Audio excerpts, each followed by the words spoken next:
ব্যাবিলনীয় সভ্যতা ছিল প্রাচীন মেসোপোটেমিয়ার এক মহিমান্বিত অধ্যায়, যা খ্রিস্টপূর্ব ২০০০ অব্দ থেকে খ্রিস্টপূর্ব ৫৩৯ অব্দ পর্যন্ত ইউফ্রেটিস ও টাইগ্রিস নদীর উর্বর ভূখণ্ডে বিকশিত হয়েছিল। এই সভ্যতার সূচনা হয় যখন ব্যাবিলন শহরটি ধীরে ধীরে আঞ্চলিক শক্তিতে পরিণত হয়।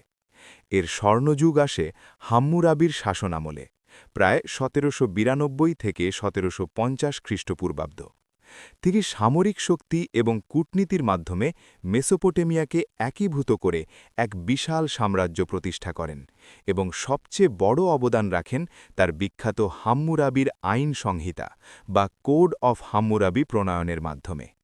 এই সংহিতা ছিল বিশ্বের অন্যতম প্রাচীন লিখিত আইন ব্যবস্থা, যা সামাজিক ন্যায়বিচার ও চোখের বদলে চোখ নীতির জন্য আজও পরিচিত।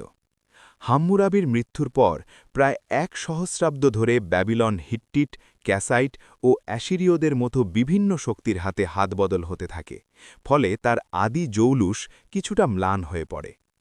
ব্যাবিলনের শেষ এবং সবচেয়ে উজ্জ্বল পুনরুত্থান ঘটে নব্য ব্যাবিলনীয় যুগে।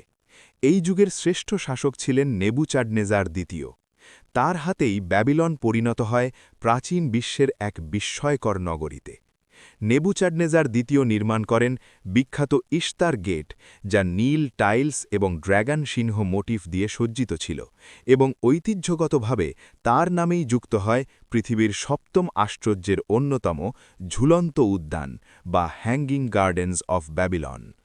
ব্যাবিলনীয়রা শুধু স্থাপত্যেই নয়, জ্ঞানবিজ্ঞানেও ছিল উন্নত। তারা ৬০-ভিত্তিক সংখ্যা পদ্ধতি, অর্থাৎ ৬০ সেকেন্ড, ৬০ মিনিট, ৩৬০ ডিগ্রি ব্যবহার করত, যা জ্যোতির্বিদ্যা ও গণিতের ভিত্তি স্থাপন করেছিল। গ্রহ নক্ষত্রের অবস্থান এবং গতিবিধির ওপর তাদের নিখুঁত পর্যবেক্ষণ তাদের জ্যোতিষশাস্ত্রের জন্যও বিখ্যাত করে তোলে। তাদের সাহিত্যকর্মের মধ্যে গিলগামেশের মহাকাব্য অন্যতম, যা মানব ইতিহাসের অন্যতম প্রাচীন সাহিত্যিক দলিল। খ্রিস্টপূর্ব ৫৩৯ অব্দে পারস্যের রাজা সাইরাস দ্য গ্রেট ব্যাবিলন দখল করার মধ্য দিয়ে ব্যাবিলনীয় সাম্রাজ্যের পতন ঘটে, কিন্তু তাদের স্থাপত্য, আইন ও বৈজ্ঞানিক আবিষ্কারের প্রভাব মানব ইতিহাসে চিরস্থায়ী হয়ে থাকে।